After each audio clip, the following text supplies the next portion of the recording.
महाराष्ट्र देशातील नंबर 1 चं राज्य आहे.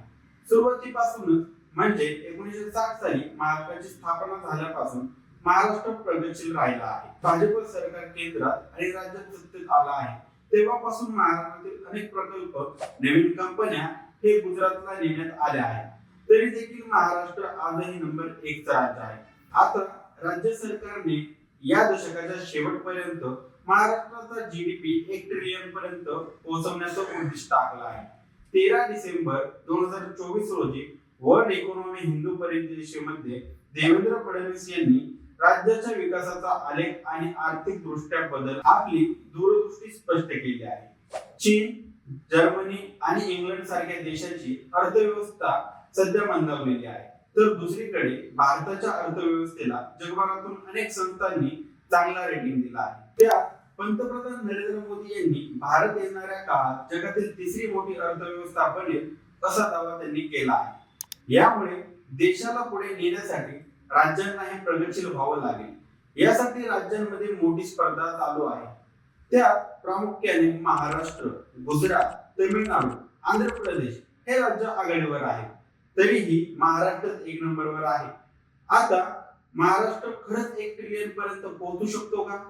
आणि पोहोचला तर तो कसा पोहोचेल हे समजून घेऊया आजच्या या व्हिडिओमध्ये. नमस्कार, मी सलीम आणि तुम्ही पाहताय दैनिक राज्य लोकतंत्र. महाराष्ट्र देशातील सर्वात विकसित राज्य बनवण्यासाठी विविध विकास धोरणांची अंमलबजावणी केली जाणार आहे.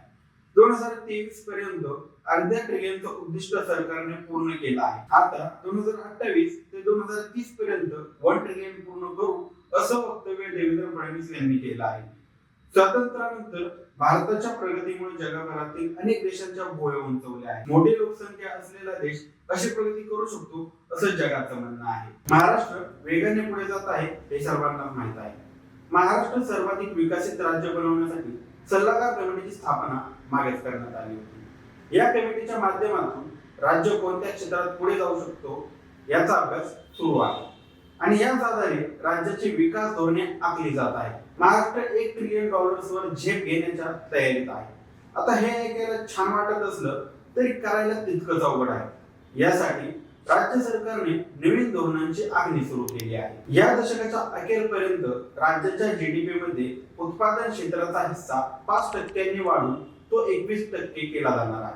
रोजगाराला चालना देण्यासाठी आणि पूर्णपणे ऑटोमेशन टाळण्यासाठी राज्यातील 16 उद्योग आणि इलेक्ट्रॉनिक वाहने संदर्भात उद्योगांना प्रोत्साहन देण्याची आखणी महाराष्ट्र सरकारने केली आहे. मोठ्या जागतिक क्षमता केंद्रांना पुण्यामध्ये स्थापन करण्यासाठी आणि मेट्रो प्रकल्प तसेच विमानतळ सारख्या शहराच्या पायाभूत सुविधांमध्ये मोठ्या प्रमाणात गुंतवणूक करण्याचा निर्णय राज्य सरकारने घेतला आहे. यासोबतच राज्य सरकारने ऊर्जा निर्मितीवरही भर दिल्याचं दिसून येत आहे. येणाऱ्या काळामध्ये राज्यातील वीज 25 गिगावॅट वरून 84 गिगावॅट पर्यंत नेण्याचं उद्दिष्ट सरकारने आखलं आहे.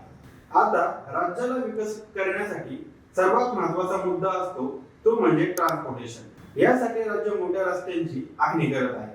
मेट्रो मार्ग, विमानतळ, बुलेट ट्रेन सारखी हाय स्पीड रेल्वे यांसारख्या गोष्टींना सरकार प्रामुख्याने टार्गेट करत आहे. महाराष्ट्र हे देशातील सर्वाधिक शहरीकरण झालेलं राज्य आहे. राज्यात 56 ते 58% लोकसंख्या शहरी भागात राहते. राज्यातील डेमोग्राफिक्स डिव्हिडंडही महाराष्ट्राला फायदेशीर आहे. राज्यातील जवळपास 46% लोकसंख्या ही 24 वयोगटाखाली आहे. या लोकसंख्येचा फायदा महाराष्ट्राला होईल असं म्हणलं जात आहे. आता या दशकाच्या शेवटी 1 ट्रिलियन पर्यंत महाराष्ट्राला पोहोचण्यासाठी राज्यात स्थिरता आणणं देखील गरजेचं आहे. राज्यात नवीन आलेले प्रकल्प चाकण एमआयडीसी मधून 50च्या जवळपास असणाऱ्या कंपन्या गुजरातला जातात अशी चर्चा सतत सुरू असते. पण राज्यासोबत देशातील विरोधी पक्ष झोपा काढताना दिसत आहे. एखादी घटना घडली की माध्यमांना मुलाखती देऊन परत गप्प बसायचं. उदाहरणार्थ विधानसभा निकालानंतर ईव्हीएम मशीन बद्दल केवळ शंका व्यक्त करून माध्यमांना फक्त मुलाखती देण्यात विरोधक व्यस्त होते. पण रस्त्यावर उतरून या विरुद्ध बंड पुकारणं हे कोणत्याही विरोधी पक्षाला तयार करता आलेलं नाही. ज्याप्रमाणे स्वातंत्र्यापूर्वीपासून मुंबई शहरासाठी महाराष्ट्राने गुजरातला लढा दिला आहे, 1948 नंतर ज्याप्रमाणे महाराष्ट्रातील प्रत्येक माणूस मुंबई महाराष्ट्रात सामील व्हावे यासाठी आंदोलन करत होते, तो जोश आज कोणत्याही विरोधकांमध्ये दिसत नाही. 1955 नंतर महाराष्ट्र आणि गुजरात मुंबईसाठी लढत होते. महाराष्ट्रातील जनता रस्त्यावर उतरून गुजरातचा तीव्र निषेध करत होती. मुंबईमध्ये जाळपोळ आणि दंग्यांनी वेग घेतला होता. शेकडो लोकांचे जीव जात होते. त्यावेळी असणाऱ्या बॉम्बे मधून अनेक गुजराती लोकांनी मुंबई सोडून कच्छला जाऊ लागले आणि यानंतर संयुक्त महाराष्ट्र परिषद आणि महागुजरात जनता परिषद यांनी मिळून एक एग्रीमेंट तयार केलं, ज्यामध्ये गुजरात एक वेगळं राज्य आणि महाराष्ट्र एक वेगळं राज्य करण्यात आलं, ज्यामध्ये महाराष्ट्राची राजधानी मुंबई करण्यात आली. यानंतर 1 मे 1960 साली मुंबई महाराष्ट्राचं एक शहर झालं. या स्वाभिमानी महाराष्ट्राने लढा देऊन मुंबई सारखं आपलं शहर पुन्हा मिळवलं आहे. मग आज आपल्या राज्यातील कंपन्या, प्रकल्प जेव्हा इतर राज्य आपल्या डोळ्यासमोरून घेऊन जातात, त्यावेळी मात्र आपले विरोधी पक्ष डोळे झाकून बसलेले असतात आणि सगळं झाल्यानंतर मीडियामध्ये फक्त वरवर प्रतिक्रिया देतात. जर महाराष्ट्राला खरंच 1 ट्रिलियन पर्यंत पोहोचवायचं असेल तर या विरोधकांनी देखील आवाज उठवला पाहिजे. महाराष्ट्राच्या हक्कासाठी लढलं पाहिजे. तेव्हाच हा महाराष्ट्र प्रगतीच्या शिखरावर पोहोचेल. अन्यथा तुमचा हक्क इतर राज्य हिसकावून घेतील. तुम्हाला काय वाटतं? महाराष्ट्र 1 ट्रिलियन पर्यंत पोहोचेल का? तुमची मते आणि प्रतिक्रिया आम्हाला कमेंट करून नक्की कळवा. आणि राज्य लोकतंत्र चॅनलवर नवीन असाल तर चॅनलला नक्की सबस्क्राईब करा. धन्यवाद.